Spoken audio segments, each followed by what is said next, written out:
2,000 years later. Tawarkan pesona alam menawan sekaligus gemericik air yang jatuh dari ketinggian. Hingga kini masih menjadi destinasi wisata favorit untuk menghilangkan penat. Jika kebetulan singgah di Kendari, cobalah untuk mengunjungi air terjun cantik populer bernama Air Terjun La Solo. Keindahan alamnya bahkan sudah bisa dirasakan selama perjalanan menuju kawasan wisata utamanya. Sebelum berubah menjadi kawasan wisata seperti yang dikenal masyarakat, dahulunya lokasi ini dijadikan sebagai sumber penyediaan air bagi masyarakat sekitarnya. Untuk bisa melakukannya, warga pun bergotong royong membangun sebuah bendungan serta bak penampungan air untuk memenuhi kebutuhan warganya sendiri. Setelah bendungan selesai dibangun, masyarakat pun memanfaatkannya sebagai air minum hingga kebutuhan mandi. Ternyata RT Kecamatan Kandai waktu itu menganggap bila bendungan tersebut memiliki potensi lebih, yang kemudian merekomendasikan kepada pemerintah mengenai hal tersebut. Kabar tersebut kemudian disambut dan direspon baik oleh pemerintah, di mana masyarakat mendapat bantuan pembangunan sekaligus memperkenalkan wisata buatan satu ini agar semakin terkenal dan banyak dikunjungi. Bentuk dukungan lain yang dilakukan pemerintah, yaitu melakukan kerjasama dengan penataan lingkungan permukiman berbasis komunitas PLBK, Metro serta Badan Keswadayaan Masyarakat BKM pada tahun 2014 lalu. Terjalinnya kerjasama tersebut kemudian bersama-sama memperbaiki fasilitas jalan agar lebih memudahkan menuju lokasi wisata. Waktu itu hal ini menjadi perhatian penting, mengingat medan yang harus dilalui awalnya berupa tebing curam. Tak berhenti di sana, pihak pemerintah juga memperbaiki saluran pipa air yang sudah tidak layak dan menggantinya dengan pipa lebih kuat dan tahan lama. Dengan adanya penggantian pipa tersebut, aliran air yang menghubungkan antar rumah dapat berjalan lancar tanpa mencari penyebab adanya penghambatan air lagi. Melihat dukungan dari pemerintah, masyarakat setempat merasa terbantu sekaligus mendapatkan segudang manfaatnya.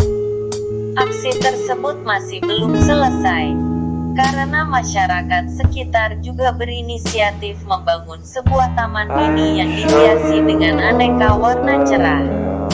Diharapkan dengan adanya penambahan taman cantik tersebut, semakin banyak pula wisatawan yang datang berkunjung. Dan benar adanya, taman berukuran kecil tersebut berhasil memberikan rasa kenyamanan dan berujung pada rasa betah berlama-lama di kawasan wisata. Bukan hanya wisatawan yang menyambut bahagia adanya air terjun satu ini, namun masyarakat sekitar pun tak kalah bersyukur atas kehadirannya. Sebab terbukanya wisata baru menandakan bila mereka bisa meningkatkan pendapatan sehari-hari dengan cara berjualan di sekitar lokasi wisata. Sedangkan bagi para wisatawan, tempat ini dipercaya mampu menghadirkan kenyamanan dan menyegarkan kembali pikiran yang penat. Aktivitas menarik di Air Terjun La Solo. Jalur menuju lokasi utama yang bisa terbilang cukup sempit, mengharuskan kendaraan yang ingin melintasi area Jalan La Solo berhenti dan memarkirkan kendaraannya. Namun tak perlu khawatir, sebab lokasi parkir kendaraan dengan wisata air terjunnya tidak terlalu jauh atau sekitar 500 meter yang bisa ditempuh dalam waktu kurang lebih 15 menit saja. Jaraknya yang tergolong dekat, energi pun tak akan terkuras sebelum sampai di lokasi utamanya. Meski akses menuju lokasi utama tidak terlalu jauh, Pastikan untuk tetap waspada dan berhati-hati mengingat medan yang harus ditempuh tak semulus yang dibayangkan. Hal ini perlu dilakukan, sebab jalan yang akan ditempuh berupa bebatuan kali yang cukup terjal yang bisa saja melukai kaki atau terpeleset. Kabar baiknya, pemandangan sekitar masih terjaga keasriannya serta tidak ditemukan adanya penebangan liar maupun kerusakan alam.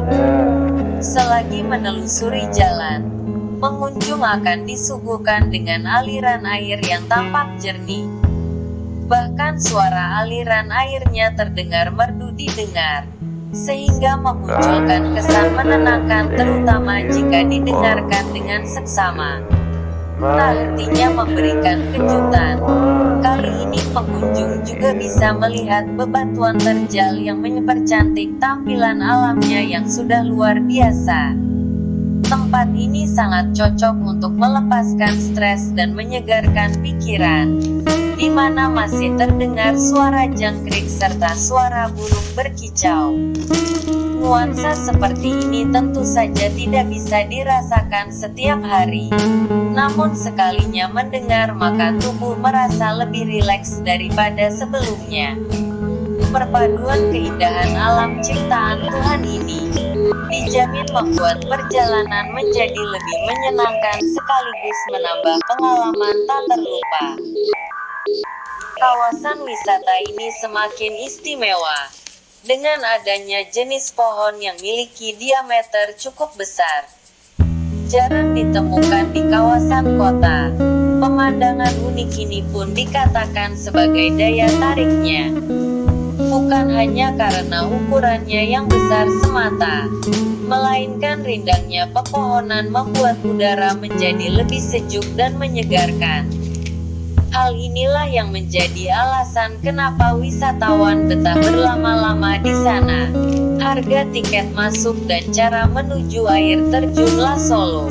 Ketika tertarik melihat keindahannya dari dekat, pengunjung tak perlu khawatir akan isi dompet yang akan terkuras. Pasalnya menuju ke kawasan wisata ini tak perlu mengeluarkan ongkos besar mengingat tarif tiket yang diberikan sekitar 5 ribuan saja per orang. Jika datang menggunakan kendaraan pribadi, maka setiap kendaraannya akan dikenakan tarif parkir sekitar 2 ribuan saja. Apabila dijumlahkan, ongkos yang dikeluarkan tak lebih dari 10 ribuan. Bagi wisatawan yang datang dari arah kota Kendari, Sulawesi Tenggara, silakan arahkan kendaraan menuju ke Kabupaten Konawe Utara. Mengingat jarak tempuhnya yang bisa memakan waktu sekitar 7 jam, tidak ada salahnya mengambil jalur alternatif dengan mengarahkan kendaraan ke Kecamatan Kapoyala. Setibanya di sana, wisatawan harus melintasi sungai menggunakan pincara yang hanya memakan waktu sekitar 5 menit saja.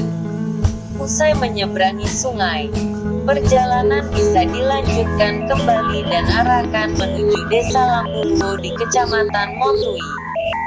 Dari tempat tersebut, wisatawan harus menaiki pincara sekitar 15 menit dan lanjutkan hingga menuju ke SMP 1 Molawe.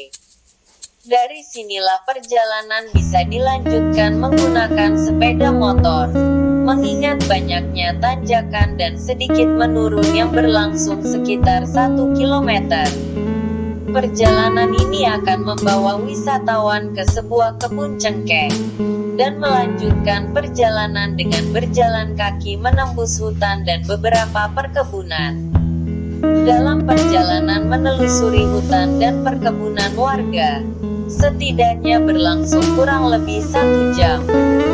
Selama perjalanan berlangsung, pastikan untuk tetap waspada karena terdapat banyak lintah berukuran besar serta aliran air bertingkat yang ada di bebatuan. Bahkan jalur menuju Sungai Terjun dikatakan sebagai hutan belantara yang masih belum tersentuh oleh proyek pemerintahan. Dari sini peran masyarakat sekitar dibutuhkan. Karena jalur yang dilewati biasa digunakan untuk menebang kayu. Sehingga tidak mengherankan bila menemukan pondokan sang penebang kayu, yang biasa dimanfaatkan sebagai tempat beristirahat sementara sebelum kembali melanjutkan aktivitas kesehariannya. Sejak pertama kali melihatnya, pengunjung seakan tersihir dengan pesona alam ciptaan Tuhan yang luar biasa indahnya. Beruntungnya, akses menuju kawasan wisata ini cukup mudah sehingga bisa dinikmati semua orang yang penasaran akan kecantikannya. Daya tarik utamanya terletak pada kesegaran dan kejernihan airnya, yang seakan melambaikan tangan untuk mengajak pengunjung bermain air ataupun berenang di sekitar air terjunnya.